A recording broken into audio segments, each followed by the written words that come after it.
السلام عليكم أعزائي مشاهدي متابعي قناة أصل الحكاية في كل مكان. أهلا وسهلا بحضراتكم. النهاردة معايا أخبار مهمة جدا وخطيرة طالعة منين؟ طالعة من الاقتصاد المصري، خصوصا الاقتصاد المصري فيه مشاكل كتيرة جدا، والدولار مش موجود في البلد والجنيه عمال ينزل. والدليل على كلامي الرئيس في آخر لقاء ليه قابل منتجي الدواجن ويكلموه عن المشكله، قال لهم اصبروا شويه. وطبعا احنا متعودين على الرئيس عبد الفتاح السيسي في اي مشكله بيكون عنده الحلول، وحلول بديله كمان، يعني مش حل المشكله، لا، المشكله بيكون هو دارس المشكله وعنده اكتر من حل للمشكله. لاول مره نشوف الرئيس عبد الفتاح السيسي بيقول اصبروا شويه.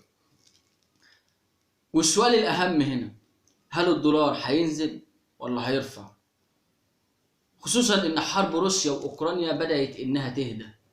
هل ممكن نشوف ان الدولار ينزل ولا يرتفع تاني؟ المشكلة بقى الاهم والاخطر، عايز اقول لحضرتك ان الذهب كل يوم بيعلى واسعار خيالية وفلكية. عايز اقول لحضرتك ان اسعار المنتجات زادت. ايه اللي بيحصل بالظبط في الاقتصاد المصري؟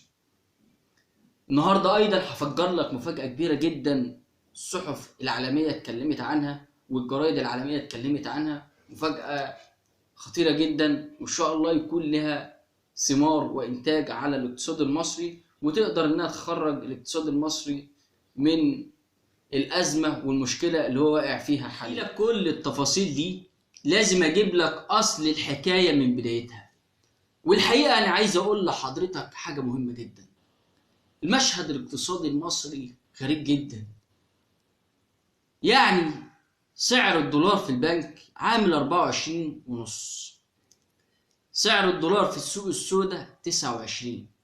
المشهد مشوه وغريب جدا، رغم ان المفروض ان الحكومة شايلة ايديها من العملة، ومع ذلك في تشوه في المشهد. ازاي؟ عايز اقول لحضرتك ان مش شروط عشان نجيب القرض الاخير ان الحكومة تشيل ايديها، بمعنى تسيب الجنيه يتعامل قصاد الدولار. يعني انت كل يوم الجنيه والدولار في سعر. طبعا حضرتك شايف ان الجنيه والدولار كل يوم في سعر؟ لا طبعا، ده معناه ان الحكومه سنداه لحد 24.5. فبالتالي ده خارج مشكله. التجار بيتعاملوا خارجيا على ان الدولار مش سعره 24.5 وان السعر العادي ليه 29. عايز اقول لحضرتك ان المصدر حاليا للعمله الصعبه في مصر هي السوق السوداء، وده طبعا عامل ازعاج للحكومه. هتقول لي عامل ازعاج ازاي؟ هقول لحضرتك الحكومه لما عملت التعويم الاخير عشان نجيب القرض كان الهدف منه القضاء على السوق السوداء. يعني الجنيه لما يوصل لسعر الدولار والاتنين يبقوا متقاربين، السوق السوداء دي هتنتهي لوحدها. لكن للاسف الحكومه اضطرت انها تدعم الجنيه علشان خاطر ما يحصلش تضخم في الاسعار اللي احنا بنشوفه النهارده. والحقيقه انا عايز اقول لحضرتك حاجه مهمه جدا. محافظ البنك المركزي حسن عبد الله اول ما جه كان تصريحاته قويه جدا. كان الهدف منه من تصريحاته دي ان هو يقضي على السوق السوداء. قال ان احنا في البنوك مش هناخد دولارات مجهوله المصدر، بمعنى يعني عايز يعرف الدولار مصدره ايه او جاي منين، المصدر بتاعه، يعني ما يبقاش السوق السوداء. قال البنوك مش هتقبل الدولار مجهول المصدر او العملات مجهوله المصدر. فده معناه ان الحكومه عايزه تقضي على السوق السوداء. وطبعا انا عايز اقول لحضرتك ان طول ما حرب روسيا واوكرانيا شغاله، طول ما اي اقتصاد في العالم هيبقى فيه مشاكل.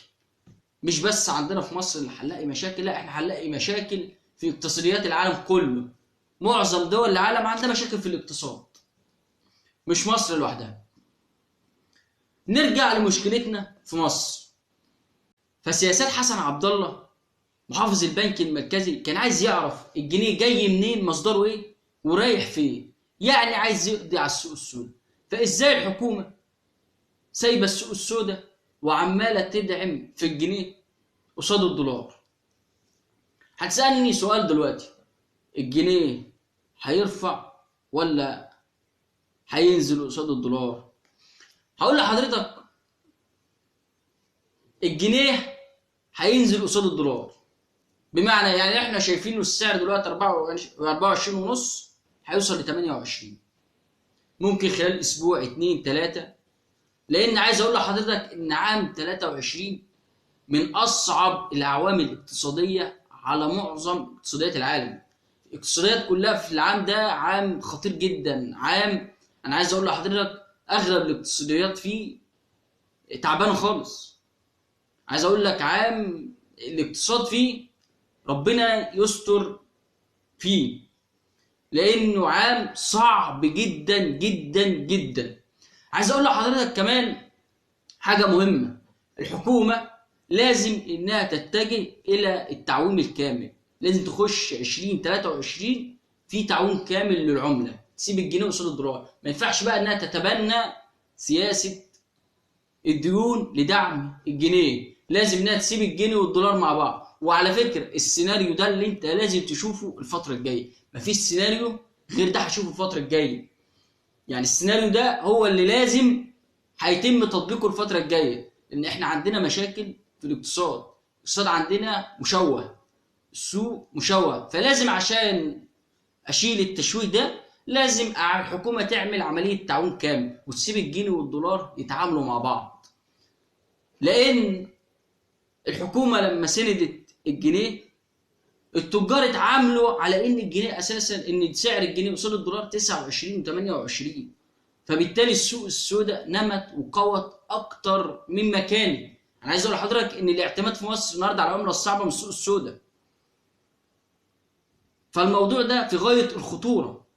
فالحكومه هتتجه انها تعمل سياسه تعاون كامل، هتعمل سياسه تعاون كامل. اللي حضرتك هتشوفه الفتره الجايه، اسعار الذهب في مصر عماله ترتفع بشكل جنوني.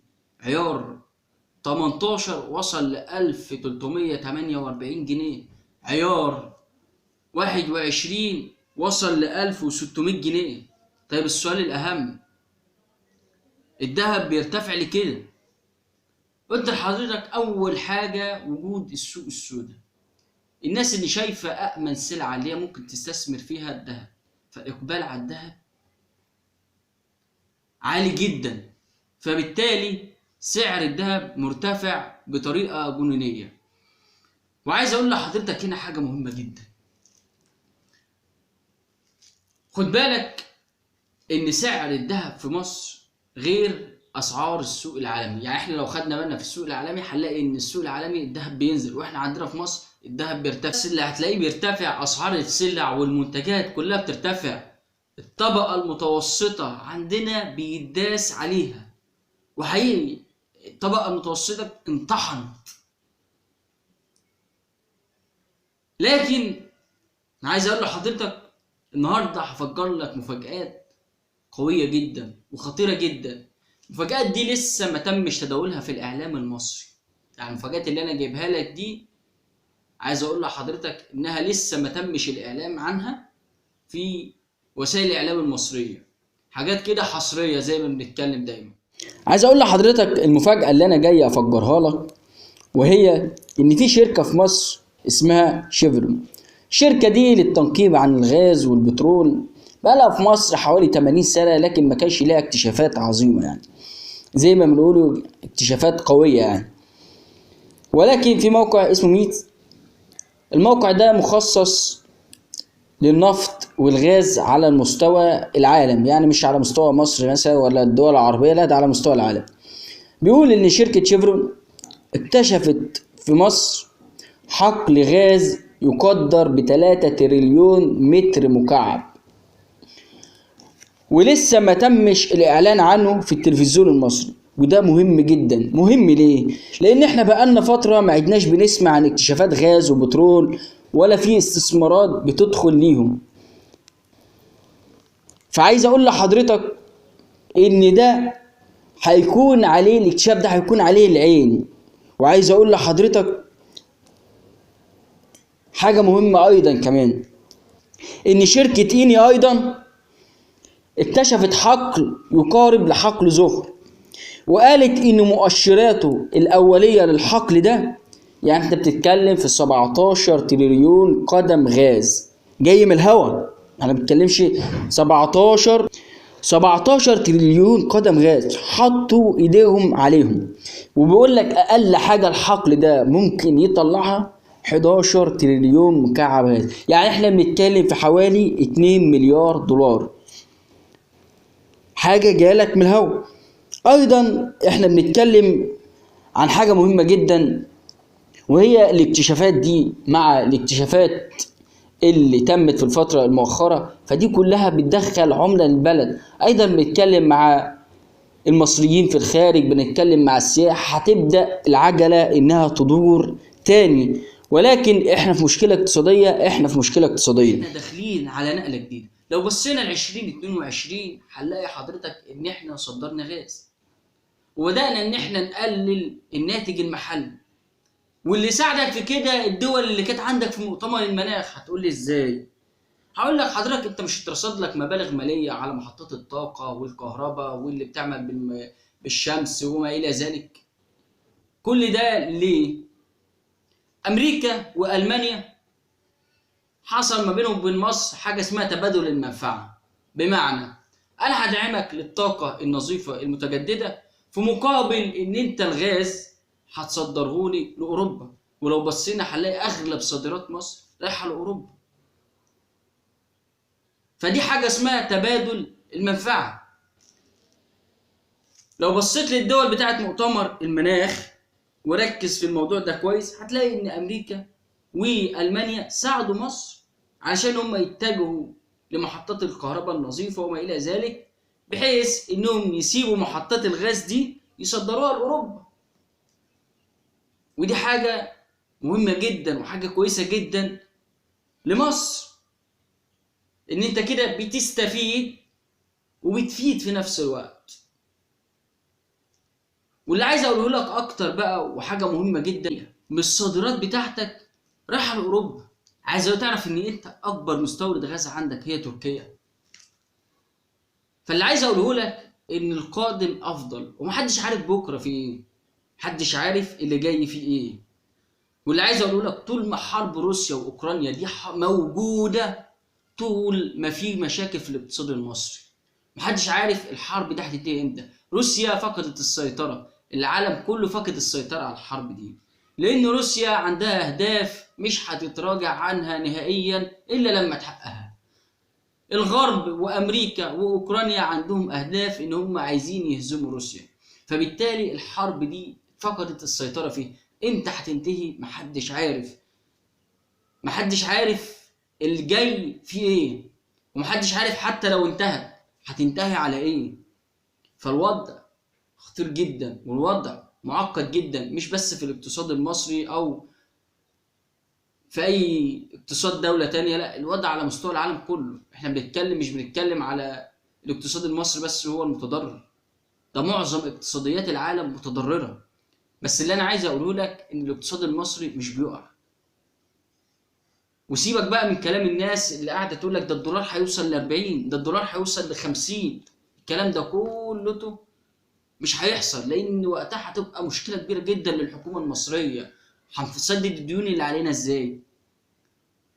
فهيبقى عبء كبير جدا على الحكومه المصريه، والحكومه مش هتسمح لحاجه ان زي دي انها تحصل. فاللي انا عايز اقوله لك ان خليك واثق ان بكره افضل، وان القادم احسن، وان مصر بخير وهتفضل بخير، وان شاء الله الازمه دي هتعدي. ولكن امتى محدش عارف برضه، لان زي ما قلت لحضرتك طول ما حرب روسيا واوكرانيا شغاله، طول ما في مشاكل في الاقتصاد المصري. اتمنى ان حلقه النهارده تكون عجبت حضراتكم. ما تنسوش ان انتوا تعملوا لايك واشتراك في القناه.